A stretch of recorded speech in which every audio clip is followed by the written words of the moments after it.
Hello student, मैं शिवानी सोलन आपका welcome करती हूँ आपके अपने यूट्यूब चैनल एसएससी बुलेट पर। आज इस क्लास के अंदर हम जानेंगे सीएचएसएल क्या होता है, कितनी क्वालिफिकेशन की जरूरत है अगर आप सीएचएसएल का फॉर्म फिल कर रहे हैं, आपकी क्या एज होनी चाहिए, क्या एग्जाम का पैटर्न है, कितनी सैलरी आपको मिलेगी। इन सभी क्वेश्चंस के आंसर आज हम इस सेशन के अंदर देखेंगे कि क्या क्या चीजों की हमें जरूरत होती है, कितनी सैलरी अगर हम सीएचएसएल का एग्जाम क्रैक करते हैं और हम ज्वाइन करते हैं तो हमें कितनी सैलरी मिलेगी, किस सिटी में कितनी सैलरी होगी और किस में कितनी ज्यादा मिलेगी। इन सब चीजों को जानेंगे।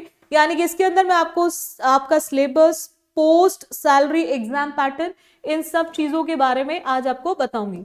देखो बच्चों, अगर हम बात करें, जैसे एसएससी का कैलेंडर ऑलरेडी आ चुका है, सीएचएसएल के फॉर्म की बात करें तो ये फॉर्म जो स्टार्ट होंगे ये 2 अप्रैल से स्टार्ट होंगे 2024, और जो लास्ट डेट होगी आपके फॉर्म सबमिट करने की वो 1 मई है 2024। एग्जाम्स की जो डेट्स आपके एसएससी कैलेंडर में दी गई है वो है आपका जून एंड जुलाई 2024।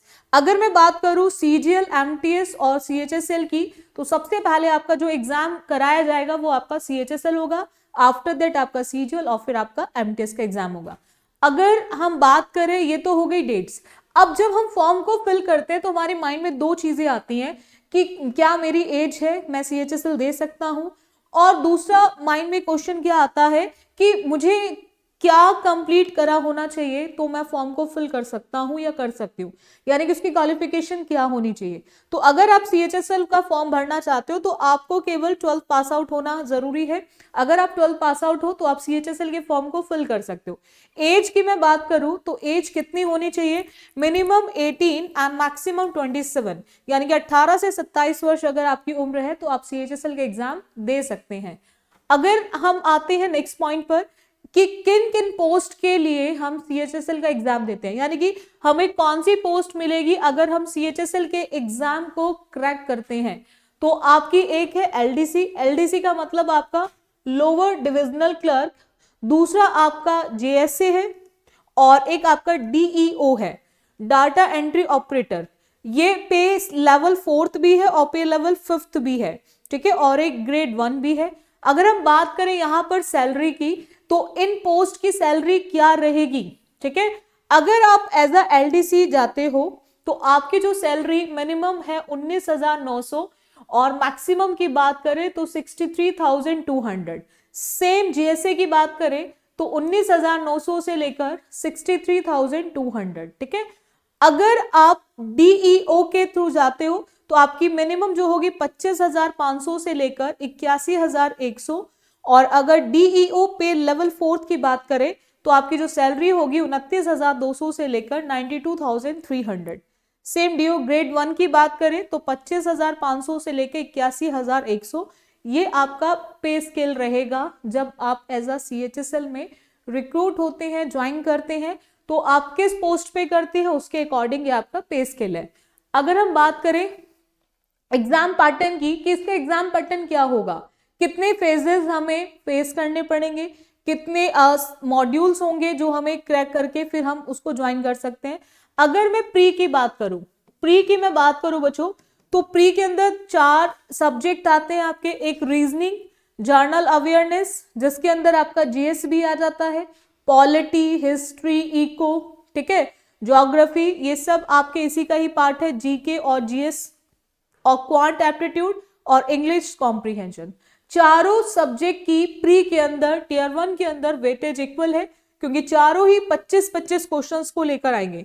चारों सब्जेक्ट के जो क्वेश्चंस होंगे वो 25-25 क्वेश्चन होंगे, और एक क्वेश्चन प्री में 2 मार्क्स का होता है, एक क्वेश्चन प्री में 2 मार्क्स का होता है।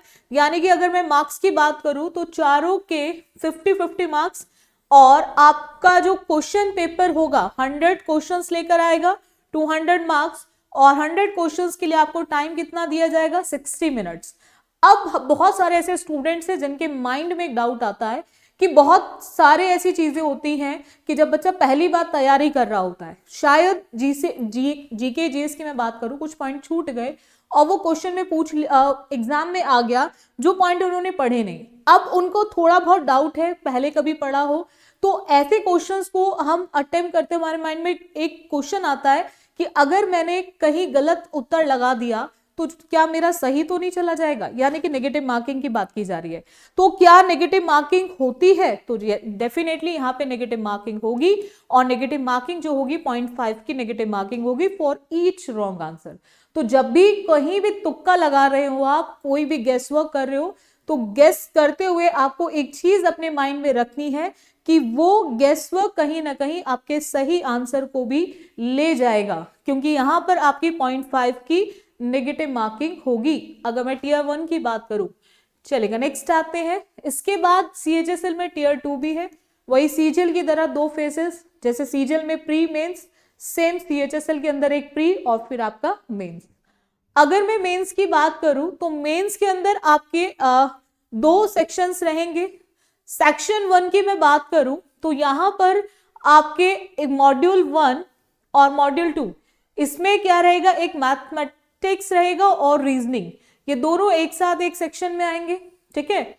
यानी कि मैथमेटिक्स और रीजनिंग दोनों के questions 30-30, number of questions total कितने रहेंगे, 60 क्वेश्चन रहेंगे। 60 क्वेश्चन आपके मैथमेटिक्स के और 30 क्वेश्चंस मैथमेटिक्स के और 30 क्वेश्चंस आपके reasoning, total number of questions रहेंगे 60। प्री के अंदर एक क्वेश्चन 2 मार्क्स का है, लेकिन जब आप मेंस की बात करोगे, टीयर 2 की बात करोगे, तो यहां पर एक क्वेश्चन 3 मार्क्स का होगा। यानी कि ये जो 60 क्वेश्चन है आपके 180 मार्क्स के होंगे, ठीक है।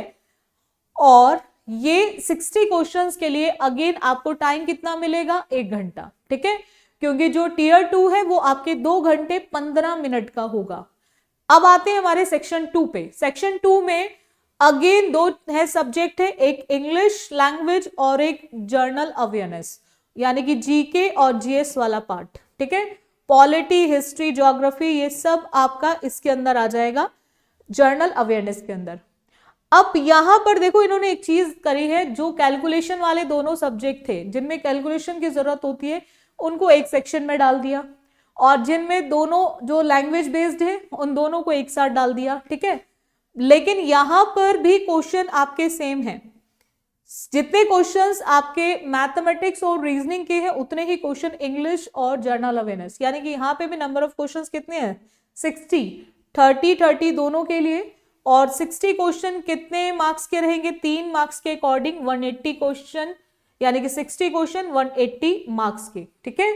और अगेन कितना टाइम मिलेगा यहाँ पे 60 क्वेश्चन के लिए, अगेन 1 घंटा, ठीक है। यानी कि आपको 120 क्वेश्चन 2 घंटे में करने हैं। अब बचते हैं 15 मिनट, ठीक है। 15 मिनट की बात करें तो जहां पर आपका क्या होगा, आपका computer knowledge test. Computer knowledge test 15 minutes का होगा, जिसके अंदर आपको एक क्वेश्चन क्या होगा, 3 मार्क्स का, 45 नंबर का टेस्ट रहेगा कंप्यूटर का, ठीक है। और इसके लिए आपको टाइम कितना मिलेगा, 15 मिनट्स मिलेंगे, ठीक है। अगर हम बात करें सेक्शन 2 के अंदर, जिसके अंदर स्किल टेस्ट और टाइपिंग टेस्ट रहेगा, ठीक है। और वहां पर आपको दोनों, अगर आप पोस्ट फिल कर रहे हो फॉर डीईओ तो वहां पे स्किल टेस्ट रहेगा और टाइपिंग टेस्ट रहेगा फॉर एलडीसी और जेएसए, इन दोनों पोस्ट के लिए आपका टाइपिंग टेस्ट रहेगा, ठीक है। 15 मिनट्स और 10 मिनट्स, ठीक है, फॉर जो भी कैंडिडेट वहां पर देना चाहता है, एलडीसी फॉर्म फिल करा होगा जिसने और जेएसए के लिए भरा होगा, उसको टाइपिंग भी करनी पड़ेगी, ठीक है। सो ये 2 कुछ चीजें हैं जो आपको ध्यान रखनी है, एग्जाम पैटर्न के बारे में आपको पता होना जरूरी है। अब पॉइंट आता है, मैं थोड़ा सा एक चीजें आपको बता दूं, अगर आप तैयारी कर रहे हो बच्चों सीएचएसएल की, तो 2 चीजें आपको बहुत ध्यान से समझनी है।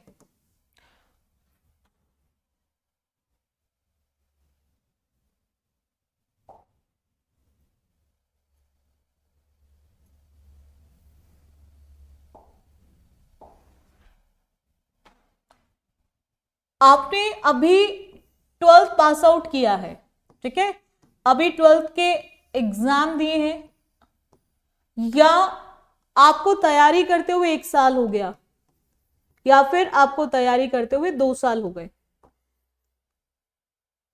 अब अगर 2 इयर्स हो गए हैं तो डेफिनेटली कोई भी बच्चा हो वो धीरे धीरे धीरे जैसे जैसे टाइम बीतता जाता है तो उसको लगता है कि रिजल्ट तो हाथ में आ नहीं रहा है, तो वो कहीं ना कहीं डिमोटिवेट होता चला जाता है। तो इसमें दो चीजों को आपको ध्यान रखना है। सबसे पहला पॉइंट ये है कि सबसे पहले आपके पास नॉलेज होना जरूरी है, यानी कि सिलेबस आपको अच्छे से कवर करना है। आप कहीं से भी कवर करो, किसी यूट्यूब चैनल से कवर करो, आप किसी पेड बैच से कवर करो, मतलब सिलेबस कंप्लीट होना चाहिए। आपके पास प्रॉपर नोट्स बने होने चाहिए। जैसे मैं अगर मैथ्स की बात करूं तो आपके पास टॉपिक वाइज आपके पास नोट्स होने चाहिए। आपको ये पता होना चाहिए किस टॉपिक पे सबसे ज्यादा क्वेश्चन सीएचएसएल पूछ रहा है, कौन से टॉपिक की वेटेज क्या है, कितनी वेटेज है, यानी कि आपके पास हर एक चीज लिखी होनी चाहिए, नोट्स बने होने चाहिए प्रॉपर हर सब्जेक्ट के, चाहे आप मैथ्स की बात करें, चाहे फिर आप रीजनिंग की बात करें, या फिर इंग्लिश की बात करें, या फिर जीके या जीएस की बात करें। अगर मैं जीके और जीएस की बात करूं तो ये एक ऐसा सब्जेक्ट है जो आपको रेगुलर बेसिस पे याद करना पड़ेगा, ठीक है। अगर आप इसे थोड़े दिन का भी गैप डालोगे तो डेफिनेटली माइंड से निकल जाएंगी चीजें। लेकिन मैथ्स और इंग्लिश एक ऐसे सब्जेक्ट है जो कॉन्सेप्ट एक बार क्लियर है, उसके बाद सिर्फ और सिर्फ आपको प्रैक्टिस करनी है। आपने एवरेज टॉपिक कर लिया, work and time and work कर लिया, टाइम एंड डिस्टेंस कर लिया, फिर उसकी सिर्फ आपको प्रैक्टिस करनी है। शॉर्टकट्स वगैरह हर क्वेश्चन में आप सोचो मैं शॉर्टकट लगाऊं तो ऐसा बिल्कुल भी पॉसिबल नहीं होता। सेम अगर मैं इंग्लिश की बात करूं, इंग्लिश के अंदर आपके 3 सेक्शंस आते हैं। एक ग्रामर सेक्शन आता है, ठीक है, और एक वोकैबुलरी आती है, और एक आता है आपका रीडिंग सेक्शन। अगर मैं तीनों सेक्शन की बात करूं तो उस तीनों सेक्शन की अपनी अलग अलग वेटेज है। अगर मैं ग्रामर की बात करूं तो ग्रामर के अंदर 3 टाइप के क्वेश्चंस आपके एग्जाम्स में आते हैं। एक स्पॉट द एरर आता है, एक आपका इंप्रूवमेंट आता है, और एक क्वेश्चन आता है आपका फिलर। मैं फिलर को ग्रामर बेस्ड इसलिए लिखती हूँ क्योंकि अगर क्वेश्चन 3 आ रहे हैं फिलर के तो आप ये लगा लो मिनिमम 2 क्वेश्चन तो सीधा सीधा ग्रामर से ही रिलेटेड होंगे, ठीक है। वो बहुत कम होता है कि आपको 2 क्वेश्चन वोकैब से रिलेटेड या रीडिंग पार्ट से रिलेटेड दे दिए जाते हैं। तो यानी कि पॉइंट क्या आता है कि अगर आप इंग्लिश की तैयारी कर रहे हो तो इंग्लिश के अंदर आप ग्रामर के पूरे गोल्डन रूल्स, आप एसएससी बुलेट की प्लेलिस्ट को चेक करोगे, गोल्डन रूल्स मिलेंगे आपको वहां पे। वो गोल्डन रूल्स क्यों है? क्योंकि आपके जो भी रूल्स कराए गए हैं वो रूल्स हैं जो आपके एग्जाम्स में सबसे ज्यादा पूछे जाते हैं, यानी कि वो सारे रूल्स कवर करा रखे हैं जो आपके एग्जाम्स में क्वेश्चंस आते हैं, चाहे वो एरर डिटेक्शन में हो, चाहे इंप्रूवमेंट में हो, या इवन क्लोज टेस्ट में भी बहुत बार ग्रामर बेस्ड क्वेश्चन पूछा जाता है। तो आपके पास प्रॉपर नोट्स बने होने चाहिए हर एक सब्जेक्ट के। जीके जीएस के 1 लाइनर चीजें अब नहीं आती। जीएस में की मैं बात करूं, पहले फैक्चुअल बेस्ड क्वेश्चन आ जाते थे 1 लाइनर, अब वो आप सोचो कि मैं केवल फैक्चुअल चीजों को पढ़कर मैं पेपर निकाल दूं तो पॉसिबल नहीं है, ठीक है। थोड़ा सा गहराई में जाना पड़ेगा, थोड़ा सा चीजों को डेप्थ में पढ़ना पड़ेगा, ठीक है। वही यूपीएससी वाला पैटर्न कहीं ना कहीं एसएससी भी फॉलो कर रहा है, तो आपको उन सब चीजों को पढ़ना पड़ेगा। तो पॉइंट क्या आता है कि अपने प्रॉपर नोट्स बनाओ, पहले सारी चीजों की नॉलेज लो, आफ्टर दैट फिर उसकी प्रैक्टिस करो। मॉक टेस्ट, बहुत बार बच्चा सोचता है मैं मॉक टेस्ट लगा लूं। भाई मॉक कब लगाओगे? जब पहले आपके पास नॉलेज है, तभी तो मॉक लगा के बेनिफिट होगा, अदरवाइज क्या होगा? डिमोटिवेशन। क्या होगा? डिमोटिवेशन ही तो होगा। तो सबसे पहले आप चीजों को कवर करो, सिलेबस कंप्लीट करो, आफ्टर दैट आप प्रैक्टिस करना शुरू करो रेगुलर बेसिस पे, ठीक है। और 2 लाइव क्लासेस आपकी एसएससी बुलेट पे बच्चों चलती हैं रेगुलर, आप बच्चे क्लासेस को लेते रहें। एक सुबह चलती है आपकी, अगर मैं बात करूं, एक सुबह 10 बजे चलती है आपकी क्लास एसएससी बुलेट पे, और एक चलती है आपकी 3:15 पर। ये 2 लाइव क्लासेस, जिन स्टूडेंट की वोकैब बहुत ज्यादा कमजोर है, ग्रामर पार्ट में प्रॉब्लम आती है, वो सुबह 10 बजे वाली क्लास को देखें। बाकी 3:15 पर आपकी जो क्लास रहती है इसमें अंदर पीवाईक्यूज कराए जाते हैं शिफ्ट वाइज, ईयर वाइज, ठीक है, सीएचएसएल, सीजीएल और एमटीएस के। तो आप इन क्लासेस को जरूर लें और मेरे साथ जुड़े रहें एसएससी बुलेट पे। So thank you student for this session. बाकी टॉपिक्स को पढ़ने के लिए सुबह 10 बजे और एक 3:15 बजे वाली क्लास को जरूर लें। बाकी जिन स्टूडेंट्स को फाउंडेशन बैच चाहिए इंग्लिश का, तो वो आप बच्चे एसएससी बुलेट ऐप को डाउनलोड करें, और वहां से जब आप डाउनलोड करेंगे तो वहां पर आपको इंग्लिश फाउंडेशन बैच मिल जाएगा। ये 3-in-1 बैच है। ये 3-in-1 क्यों है? क्योंकि इसके अंदर वोकैबुलरी, ग्रामर और रीडिंग तीनों सेक्शंस है। ये आपको बैच मिलेगा 799 में, और इसके लिए आपको प्ले स्टोर पे जाना है, एसएससी बुलेट ऐप को डाउनलोड करना है, और वहां से आप इस बैच को ले सकते हो, ठीक है। अगर कोई भी आपको डाउनलोडिंग में ऐप की प्रॉब्लम आ रही है या फिर बैच को खरीदने में प्रॉब्लम आ रही है, या आप पेड स्टूडेंट हो या नहीं भी हो, कुछ भी डाउट है एनी टाइम, तो आप एसएससी बुलेट नंबर पे कॉल कर सकते हो और आपको ऐप का लिंक आपको डिस्क्रिप्शन में मिल जाएगा। क्लास की अगर आपको पीडीएफ चाहिए, जो भी लाइव क्लासेस चलती हैं, अगर आप मॉक टेस्ट लगाना चाहते हो तो भी आप एसएससी बुलेट ऐप को डाउनलोड करें, वहां पर आपको मॉक टेस्ट की सीरीज मिलेगी, ठीक है।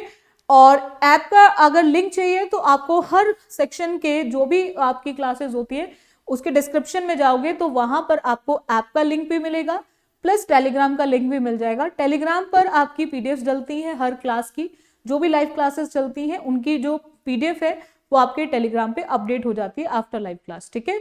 सो रेगुलर मेरे साथ जुड़े रहे एसएससी बुलेट पे। So thank you student for this session.